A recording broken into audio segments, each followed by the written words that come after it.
Okay, let's dive in. We've got quite a stack of sources here today. We do, covering a lot of ground: social issues, law, tech, even history. Exactly. So the plan is to really unpack these, pull out the key insights, the stuff that helps you get informed quickly. Make sense of it all, yeah.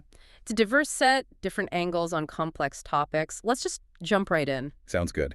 First up, we have an editorial. It's about a place in India, Velpur, and how they tackled child labor. A success story, really. Yes, Velpur Mandal in Telangana, it used to be Andhra Pradesh. Apparently it was notorious for child labor, but this piece shows how it became, an exception. And it ties this to June 12th, World Day Against Child Labor. Right.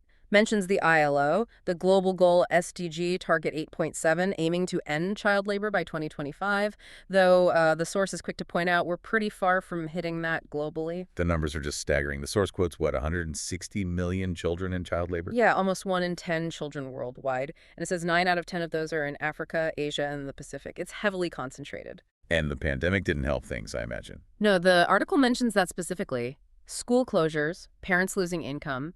It pushed more kids into work, and worryingly, a lot didn't go back to school afterwards. Looking at India, the source cites the 2011 census over 4 million kids aged 5-14 in labor then, driven by poverty, lack of access. Right, illiteracy, too. And it mentions specific industries like beady rolling, carpet weaving, fireworks factories, places where kids were often employed. There's legal context, too. The Child Labor Act from '86, amended in 2016 to strengthen it, no work below 14, restrictions for 14-18-year-olds. And the Right to Education Act. But the article notes that past efforts, well, they often didn't stick. Kids would end up back working. So what made Velpur different? This is where it gets interesting, right? Exactly. The source highlights a community drive that started back in June 2001. The goal was simple but ambitious. Get every child, 5 to 15, into school. No child labor, period. That must have been incredibly difficult. Uh-huh. Did they face pushback? Oh, absolutely. The article describes real resistance. Rumors flew that the teams were actually kidnappers. Wow. Yeah, and hotels were apparently making sarcastic comments like, oh, all our workers are in school now. It shows the initial attitude. So how did they overcome that? Persistence, basically. Lots of discussions. But the key thing the source emphasizes is that the community eventually took ownership. It wasn't just an external program anymore. It became their movement. I see. And kids found working. They were sent to special bridge schools run by the National Child Labor Project, and there were constant public meetings, really hammering home the value of education. And there's that detail about the loans, which is just incredible. Isn't it? Peer pressure led former employers to publicly announce they were writing off loans, principal, interest, even penal interest where kids had been used as collateral or labor. That's tackling the economic root cause directly through community action. Exactly. The total amount mentioned is around 35 lakh. Quite significant. And they formalized this commitment. Yes. The Sarpanch, the village heads, signed actual MOUs with the government. The education officer, the collector were there. They committed to mandatory schooling, and the government committed to providing infrastructure, teachers, access. That sounds groundbreaking. Was it? The article says it was the first time such an agreement was signed between village leaders and the district administration on this issue. And the outcome. Velpur was declared a child labor-free mandal in October 2001. And the source claims that 24 years on, they still have 100% school retention, still no child labor. The community guards it fiercely. They even put up signs, "No child labor here." That kind of sustained success is rare. Have they gotten recognition? Quite a bit. The ILO, former President Kalam, the NHRC, VVG, NLI, and Institute uses their model for training now. And the author of the editorial, they were the district collector back in 2001 who was involved in this whole process. So the big takeaway here is really the power of community ownership. Absolutely. It suggests that for these deep systemic social problems, top-down approaches often aren't enough. It needs to become a people's movement to be truly sustainable. And for you listening, this Velpur story is powerful because it offers a kind of blueprint, maybe some hope. It shows that even really entrenched issues can be tackled if the community truly drives it. Yeah, it's about engagement, not just mandates. Okay, shifting gears. Next up is an opinion piece about a controversy in Kerala. It involves the image of Bharat Mata. Right, this happened around World Environment Day, June 5th, an event organized by the state's agriculture department. At the Raj Bhavan, the governor's residence, he was supposed to inaugurate it. But then, just before the event, the Raj Bhavan suggested adding a floral tribute to a painting. And this specific painting was the problem. According to the article, yes. Raj Bhavan sent a photo they called Bharat Mata, but the piece identifies it as an image used by the RSS. It describes Bharat Mata on a lion holding a saffron flag similar to the RSS flag, and crucially, with a map the article says wasn't the map of India. Okay, so how did the state government respond? We need to be careful here, just presenting what the source says. Right. The source states the minister's office felt it was improper to use and glorify that specific image at an official government function. But the governor reportedly insisted the event wouldn't happen without it. So a standoff. Pretty much. The government ended up moving the event venue to the Secretariat. The governor didn't attend the relocated event. And what did the governor do, according to the article? The piece reports he held his own function at the Raj Bhavan, glorified that specific image, argued it is the symbol of India, and criticized the Kerala government and others who disagreed. The article puts this in a wider context too, doesn't it? Yeah. Mentioning other clashes between governors and state governments. It does. It notes these have happened elsewhere, sometimes reaching the Supreme Court. But here, the symbol of Bharat Mata itself is central. And the source argues Bharat Mata isn't monolithic. Exactly. It says the concept has deep roots, used during the freedom struggle by various groups to unify people. There isn't one single official version. It's interpreted differently based on, how you see the nation. So the article contrasts this broad idea with the RSS version. Yes, it presents the RSS version as specific to their ideology, linked to their Akhand Bharat idea, and a more militant nationalism. The author suggests it's fine for individuals or groups to prefer that version privately. But the issue is imposing it on official functions. That's the core argument in the piece. It becomes problematic when that specific ideologically charged version is pushed onto official government events. It stresses that constitutional figures need to maintain impartiality, keep personal politics separate from official roles. And it brings in Nehru's view as a contrast. Right. It quotes or paraphrases Nehru explaining, Bharat Mata isn't just geography, it's fundamentally the people of India. You are parts of this Bharat Mata. You are in a manner yourselves Bharat Mata. The article uses this to highlight a different, more inclusive deception. So the article's main point is pretty clear then. Yeah, that one group can't just impose its specific ideological symbols onto official state functions. It definitely raises questions for you, the listener. What does a national symbol mean in a diverse country? Who defines its use, especially officially? How do these different views play out? Okay, let's move to science and tech now. AI in healthcare in India. This piece looks at both the promise and, crucially, the potential problems. It stresses the need for human oversight. Right. AI tools are getting really good, sometimes matching expert accuracy, speeding things up. But there are big challenges. Bias, privacy, regulation. It gives some examples of the potential, though, like fetal dating. Yeah, a project called Garbini GA2, IIT Madras and THSTI, using AI on ultrasound images to predict fetal age. Trained on thousands of scans, tested on thousands more. And the accuracy. Impressive. The article says it erred by only about half a day on average, which is apparently a big improvement over older formulas, especially for Indian populations where those formulas could be off by a week. That could make a real difference. What else? High-risk pregnancies. Yes, HRPs. Nearly half of pregnancies in India fall into this category. Risks are higher in rural areas for women with less education, marginalized groups, so monitoring is vital.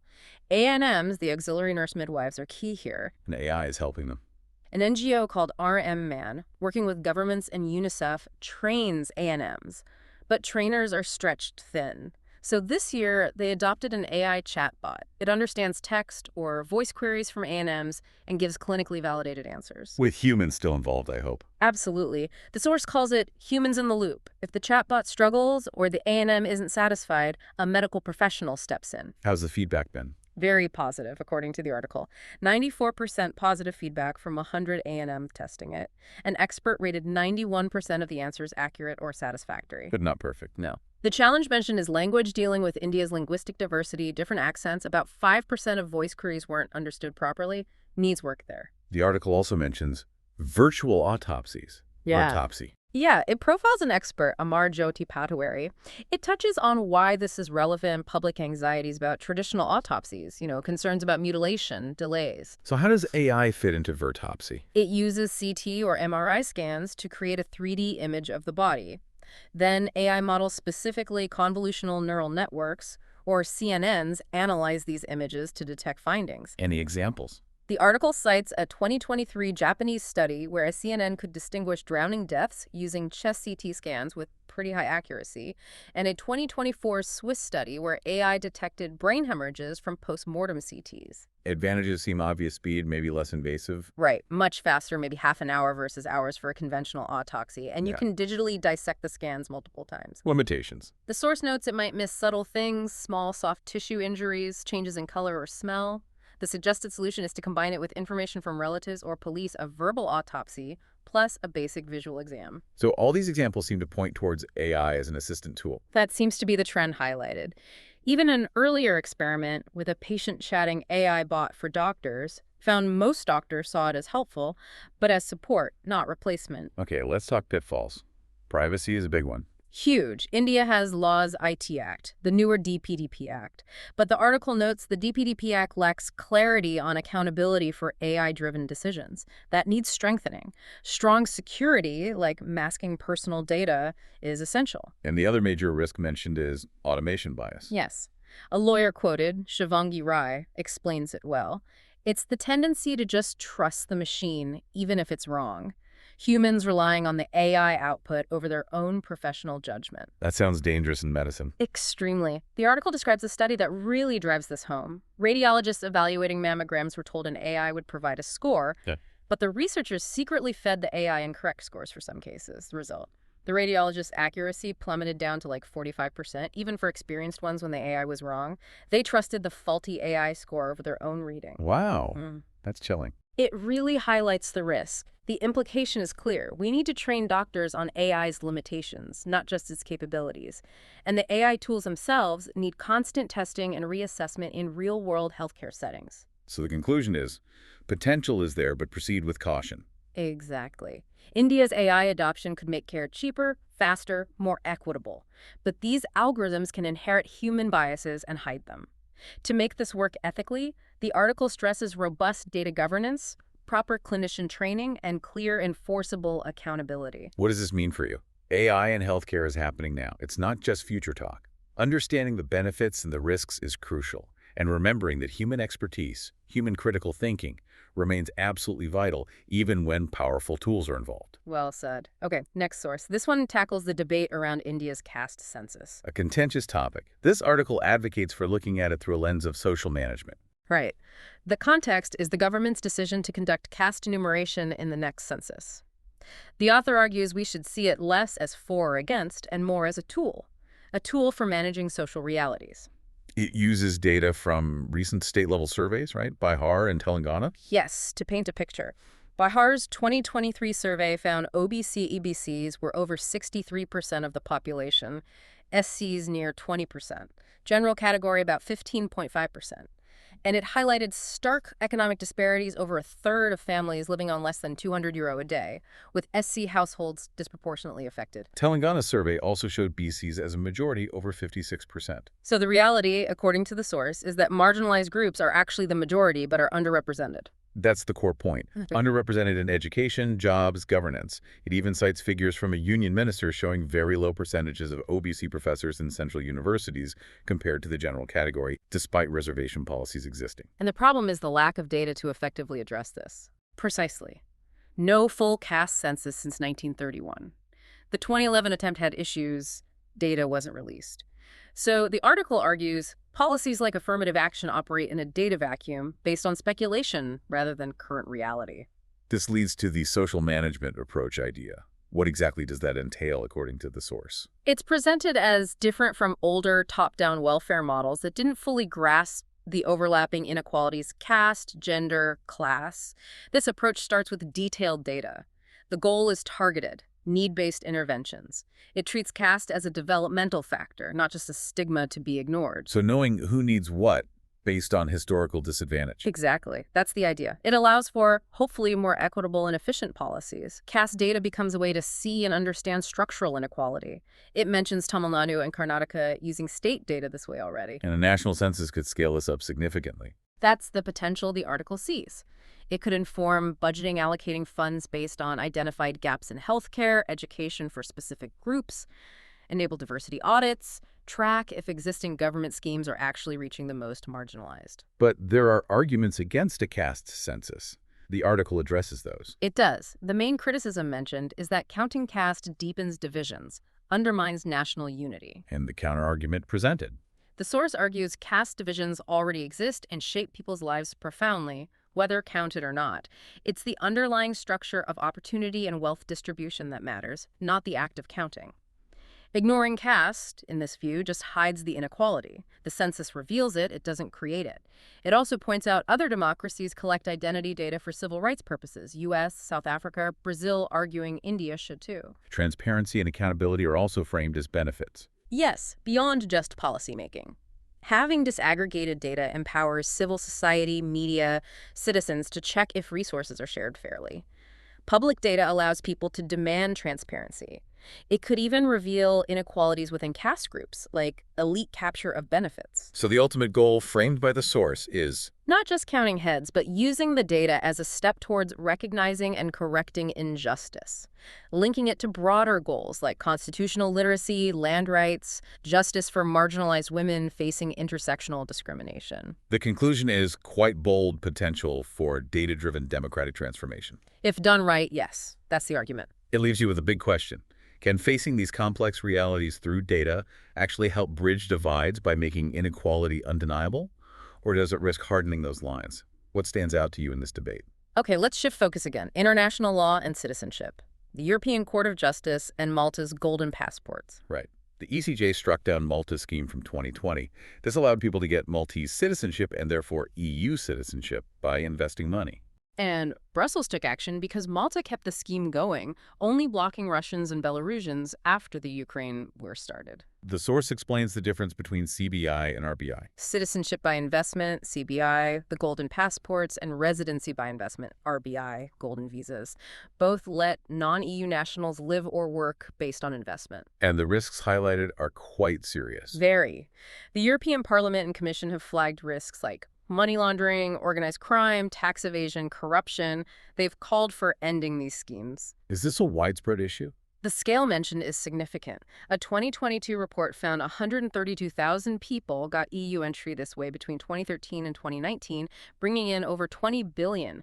Main beneficiaries cited are often from China, Russia, West Asia. So why is the EU so against it? Isn't citizenship usually a national matter? Normally, yes, but the source explains the Maastricht Treaty created common EU citizenship. If you're a national of any EU state, you're an EU citizen. So how a country grants nationality has EU-level implications and must align with EU law. And the Commission's argument against Malta was?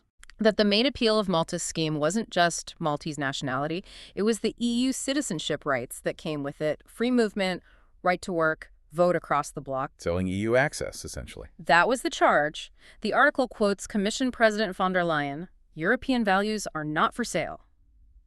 The argument was that granting nationality purely for cash, commodifying it, violates fundamental EU principles like sincere cooperation and fairness. How did the ECJ rule? It upheld the Commission's claims. The core reasoning was that European citizenship relies on mutual trust between member states. And the bond between a state and citizen. Should be based on solidarity, good faith, rights, and duties, not just a commercial transaction. The court found Malta's scheme treated nationality as a commodity, which undermines the whole basis of EU citizenship and is incompatible with the treaties. So Malta can't just sell EU citizenship anymore. What's next for them? The article suggests Malta could technically grant its own nationality without conferring EU citizenship rights, but that would obviously make the program far less attractive to investors. It's fascinating how national citizenship policy gets tangled with broader EU law. It makes you think, what is the real value of citizenship?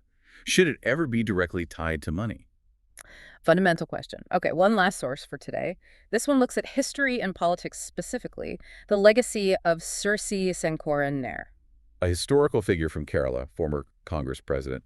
The article talks about how political parties are trying to, well, appropriate his legacy today. A recent film brought him back into the spotlight. Yes, and the source argues this appropriation is problematic because Nair himself was a complex figure with nuanced views. How is the BJP portrayed as using his legacy, according to the source? It says the BJP tends to highlight Nair's criticism of Gandhi, especially from his book Gandhi and Anarchy, where he questioned non-cooperation. They frame him as a sort of forgotten nationalist sidelined by Congress for disagreeing with Gandhi. Which fits a certain narrative about Congress history. Right. The article calls this portrayal a disservice to his broader, multifaceted contributions. And how does the source describe the Congress Party's approach? It suggests Congress has only recently tried to reclaim him after ignoring him for decades, appearing somewhat clueless, in the article's words, about his actual stature and ideas. The source mentions his autobiography. Yes, published posthumously by his daughter. Apparently, he partly wrote it to counter what he saw as biased accounts of his time. So who was Sankaran Nair, according to this piece? It describes him as a liberal humanist. Very much so. A cosmopolitan thinker, disliked narrow nationalism. A lifelong member of London's National Liberal Club, believed in universal liberty, equality. There's an anecdote about him challenging a British judge on racial supremacy back in college. The article suggests these core humanist ideals might be indigestible for some politicians trying to claim him now. Did he have any common ground with Gandhi, despite their disagreements?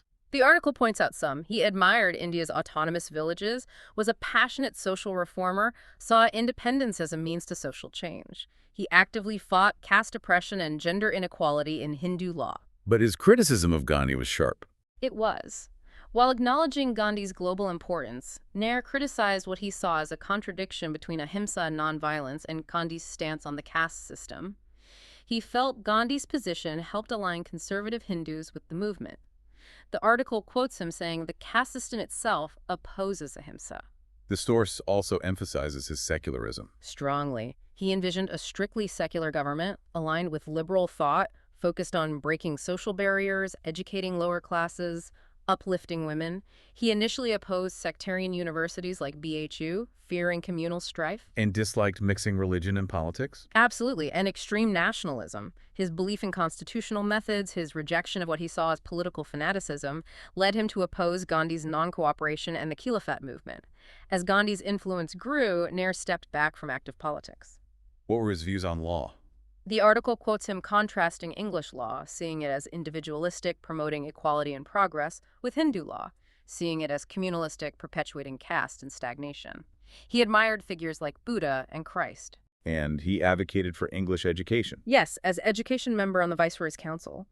He believed English medium for higher education was vital for India's political progress, social reform, women's emancipation. The article doubts if parties like the BJP can truly embrace this kind of liberal secularism. He sounds like someone who spoke his mind. Any examples of that? Definitely. The article presents him as a fearless defender of free speech. There is an anecdote from WWI. Asked to draft a prayer for Allied victory, he refused, reportedly saying, "Christ does not take sides," and quoting the Bible about living by the sword. He lost his portfolio over it, but wouldn't compromise his principles. Wow. And there's another anecdote about his resignation. Yes, after resigning in protest over the Jallianwala Bagh massacre. He apparently told Viceroy Chelmsford he should appoint his peon as his successor because the peon was tall, handsome, and would agree with everything the Viceroy said. An ideal council member, he joked. That's some serious candor. A stark contrast to today, perhaps. The article certainly draws that contrast. It also calls him a thorough pragmatist. How so? His son-in-law described Nair's difficult time on the Viceroy's Council as fruitful only if it advanced Indian freedom. The article contrasts this selfless service with politicians today. Nair was apparently a political realist, no romantic notions of Mother India.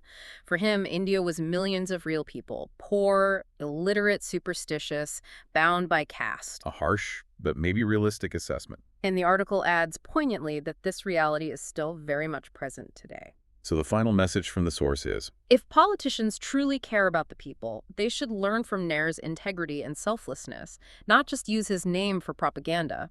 He was a visionary liberal, secularist, advocate for justice. Reducing him to a simple partisan mascot insults his complex legacy. it really makes you think about how we engage with history. Can we appreciate the complexity of figures like Nair, or are they inevitably simplified for political narratives? What does his pragmatic focus on the actual conditions of people teach us today? Definitely food for thought. Thank you for listening. If today's episode gave you something useful, consider following us on Spotify so you're the first to hear the next one. You can give suggestions by contacting on Twitter handle given in the episode description. We're always eager to hear what our listeners want to be informed about. We wish you a great day.